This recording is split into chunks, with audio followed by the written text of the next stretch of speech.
માગું છું ત્યાં સુધી આવું જીવન જીવશે. આપણી જોડે એક માનવતા ચેરિટેબલ ટ્રસ્ટ તમારા જેવા લોકો માટે અમે સેવા આજે હું મારી ફ્રી ગાડી સેવા આપું છું કે તમારા લોકો જેવા હોય જે આણંદ સિટીમાં જે ફરતા હોય અને જે હોય તો એ લોકો માટે અમે સેવા એવી હશે જ્યાં જમવું હોય તો જમાડીએ છીએ.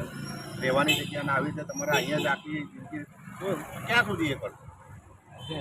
પણ આપણી કને એક જગ્યા છે, મસ્ત પંખા મૂકેલા છે, કુલર મૂકેલું છે, 2 ટાઈમનું તમને જમવાનું બી મળે. તમારું શરીર કામ કરે, શરીર કામ નહીં કરે તો પછી જતા દાડે લાકડા ભેગું તો બધાને થવાનું જ છે. પણ કહેવાનો મતલબ શું કે તમે ત્યાં મસ્ત આરામથી તમને તમારે જો તમારે કોઈ પગ તો તમારો કમ્પ્લીટ ચાલતો નથી, તમે ચાલી નથી શકતા, બરાબર છે, તો તમે કહેવાનો મતલબ શું કે તમને ત્યાં 2 ટાઈમનું જમવાનું મળી જાય, બાજુમાં શૌચાલય છે તો તમે ત્યાં શું છે ટોયલેટ બાથરૂમ નાહવું ધોવું એ બી થઈ જાય.